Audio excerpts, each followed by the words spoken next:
कलाहांडी जिला जुनागढ़ स्थित शहीद रेंडो माझी संस्कृति भवन ठारे जुनागढ़ पुलिस पक्षर साइबर सुरक्षा सचेतनता कार्यक्रम थाना अधिकारी शेषदेव मेहरा सभापति अनुष्ठित हो। मुख्य अतिथि भाव में साइबर सुरक्षा एसआई सर्वेश्वर सामंतराय जोग देथिबा बेले सम्मानित अतिथि भाव में वरिष्ठ आईनजीवी अशोक कुमार पात्र, एसआई पूर्ण दास, सोनालिशा विश्वाल, उत्कला फांडी अधिकारी अनुप कुमार शतपथी, एएसआई स्मिता माझी प्रमुख जोग देथिले। एक कार्यक्रम में एएसआई अनुप शतपथी प्रदर्शित होइथिबा मैजिक शो लोकों मन किणी नेथिला। नमस्कार, मु अनुप कुमार शतपथी, एएसआई पुलिस। आपण जानिथिबे वर्तमान ओडिशार माननीय मुख्यमंत्री एवं आम सम्माननीय डीजी पुलिस तत्वावधान रे वर्तमान साइबर सचेतनता सप्ताह चली।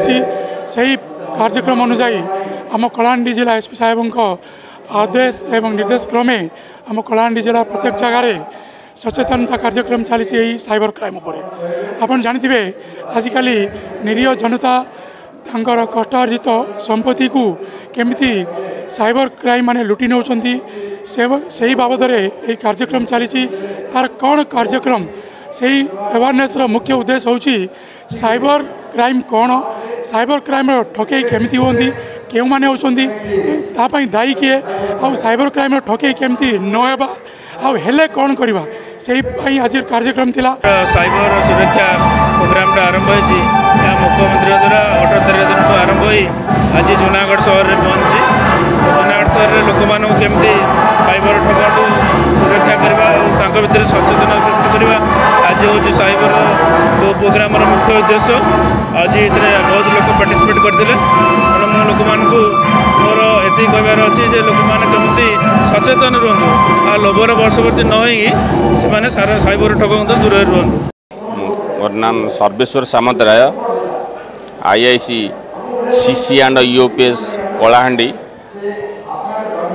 आज 30/10/2025 रे पूर्व निर्धारित अनुसार यही जूनागढ़ अवेयरनेस कार्यक्रम चलला। लोक मानू जेपरी विभिन्न प्रकार साइबर फ्रॉडंकर शिकार न हो विभिन्न प्रकार टिप्स दिगला। भल लोक गहली भी आज होते तेणु आम ये अवेयरनेसटा तो चली रेणु जूनागढ़ जो अवेयरनेस भी अन्य आम भद्र व्यक्ति मैंने थे जूनागढ़ जो सब सिस्टम अनुसार अवेयरनेसटा गोटे भल भाव जूनागढ़ एरिया करूँ। जूनागढ़ रोहित बागों रिपोर्ट हिमाचल लाइव। तेरे एभली किसी गुरुत्वपूर्ण खबर देखा चाहती आम चैनल को लाइक, सब्सक्राइब और शेयर करें।